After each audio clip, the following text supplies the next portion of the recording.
before any society collapses from injustice, before hatred is fueled by politics or borders, before oppression becomes systemic, it is born in silence.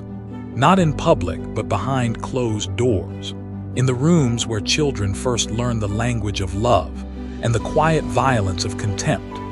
Every adult who wields power recklessly, who humiliates others, who craves control or fears being exposed, was once a child, shaped by hands they could not escape. What we rarely dare admit is this: the root of human cruelty begins in the earliest weeks of life.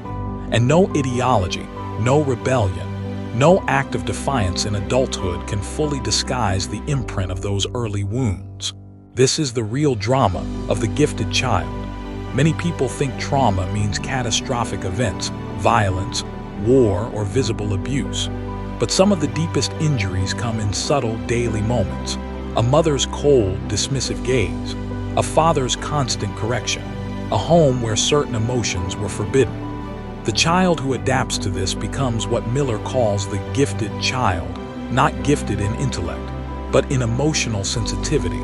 This child survives not by rebelling, but by becoming exactly what the adults around them unconsciously demand. They tune themselves to the moods and needs of others like a finely strung instrument. But the price is their authenticity. They learn early that certain feelings, anger, sadness, defiance, even joy, are unacceptable. And so they bury them. This buried grief, though unconscious, doesn't vanish.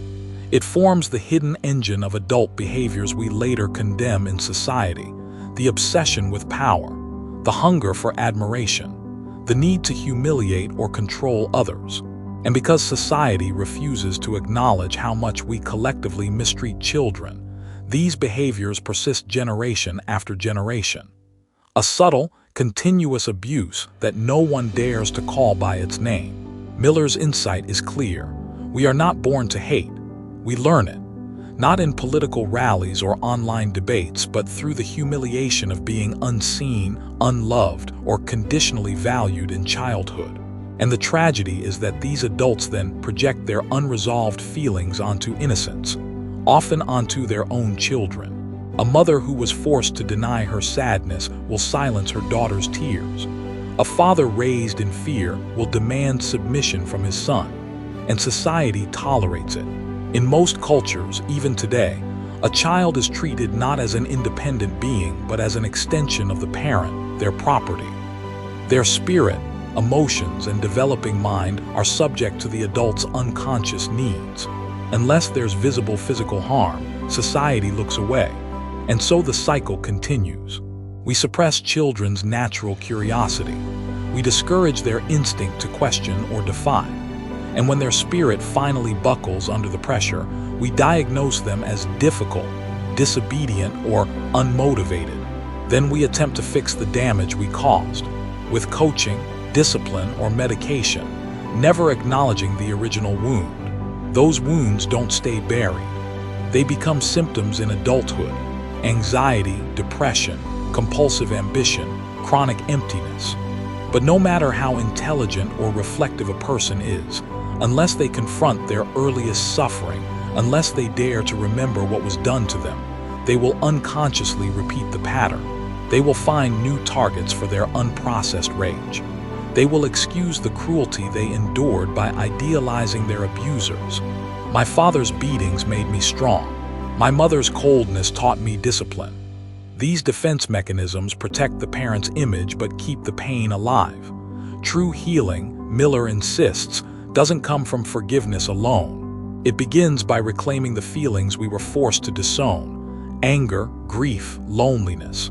Not to blame, but to finally understand, to see the unconscious manipulation, humiliation, and unmet needs that shaped us, and to allow ourselves, perhaps for the first time, to feel the weight of what we lost.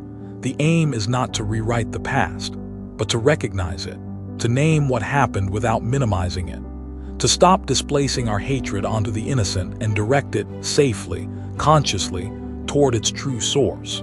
To see the unconscious manipulation, humiliation, and unmet needs that shaped us. Only then can we break the pattern, because until we do, No external revolution will succeed. The hatred we deny inside ourselves will always find a new enemy outside. Many psychologists and thinkers suggest that the global mistreatment of children may lie at the root of many of the world's problems, often shaping the emotional wounds that manifest in society later. And until we have the courage to name this, to see how our societies collude in denial, no system, no ideology, no war or rebellion will heal what is truly broken. But there's hope for the person willing to confront their own history, to feel what was once forbidden. Life can become authentic. Such a person no longer needs ideology to disguise their pain, no longer projects their unresolved grief onto others, no longer seeks to humiliate or control. They live without pretense and without the inherited mask. If enough people take this journey, it can change not only individual lives but the fabric of society, because every act of violence has its roots in a child's unheard scream, and every act of healing begins when we finally listen. This video is an independent, original interpretation inspired by the psychological themes explored by Alice Miller and other trauma theorists. Comment your thoughts, like and subscribe.